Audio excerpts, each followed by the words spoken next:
There once lived an old man named Elias, a quiet soul who owned a small repair shop on the corner of a forgotten street. His hands, though wrinkled and trembling with age, still remembered the delicate work of restoring clocks, porcelain, and old furniture. His story, like the antiques he mended, is one of beauty, neglect, and a value that was only discovered far too late.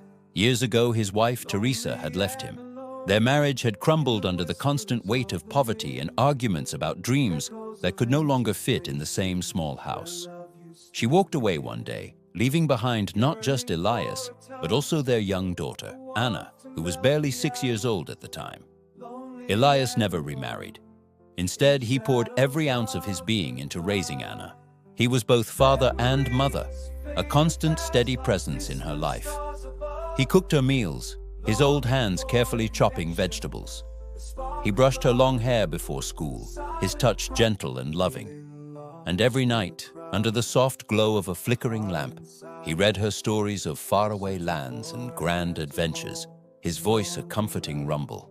To make ends meet, he took on extra jobs repairing antiques for anyone who would ask.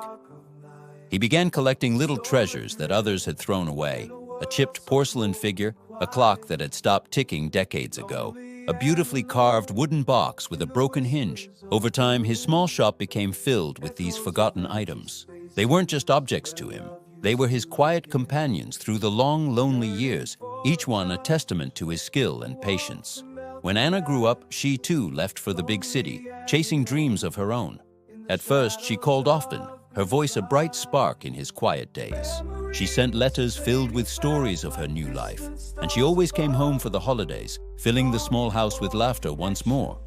But as the years passed, life in the city pulled her in new directions. The calls became less frequent, then stopped altogether. The letters ceased.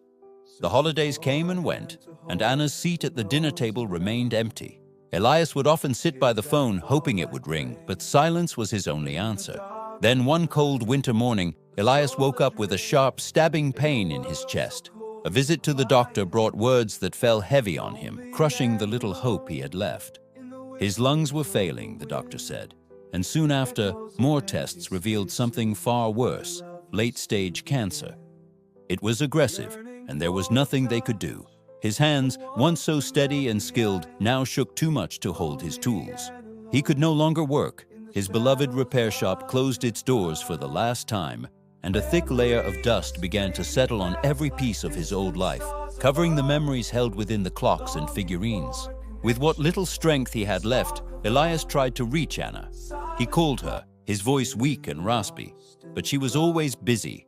She had a big project at work, an important meeting she couldn't miss. She promised she would come, just not yet. "I'll be there soon, Dad," she'd say, her voice distant and distracted, but soon never came. The days bled into weeks, and Elias's strength faded with the setting sun each evening.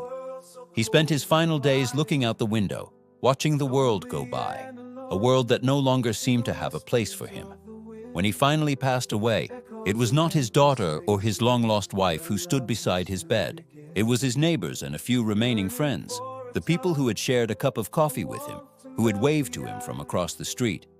It was these simple, kind souls who held his hand as he took his last breath. They didn't have much money, but they pooled what they had together. It wasn't out of obligation, but out of a deep love and respect for the gentle old man they had known. They gave Elias a simple but decent funeral. A plain wooden casket, a quiet patch of earth beneath an old, sprawling tree where he used to sit and watch the sunset, lost in his thoughts. After his passing, word began to spread about the incredible collection he had left behind, the thousands of antiques that filled his dusty, silent shop. Professional appraisers were called in, and as they stepped inside, their jaws dropped in astonishment. The dusty clocks that hadn't ticked in a century, the chipped porcelain figures, the intricately carved wooden boxes, they weren't junk. They were priceless artifacts, rare collectibles from a bygone era. Together, they were worth millions. Elias had unknowingly lived his humble life surrounded by a fortune in forgotten treasures. News of the wealth traveled fast. Soon, two familiar faces reappeared in town: Teresa, his ex-wife, and Anna, his daughter. They descended upon the small shop like vultures, each claiming ownership of what Elias had left behind. They fought bitterly, their loud, angry voices echoing in the quiet streets, arguing over their right to the inheritance. Neither of them had come when he was sick and dying. Neither had stood by his grave when the cold winter wind carried away the last words said in his memory. But now, with a fortune at stake, they were back. But the townsfolk, the ones who truly knew Elias, they knew the truth. They remembered the man who had lived so simply, who had asked for nothing but a little company and a kind word. They remembered his gentle smile and the stories he told. When the courts eventually settled the matter and the antiques were sold off to wealthy collectors, the people who had cared for Elias in his final days took comfort in a simple, profound realization. While his worldly treasures had been made of porcelain and wood and gold, his true wealth, the real fortune he possessed, had always been his heart. And that was something no amount of money could ever buy. Thank you for watching. If this story touched you, please consider sharing it. And remember to subscribe for more stories that remind us of what truly matters in life.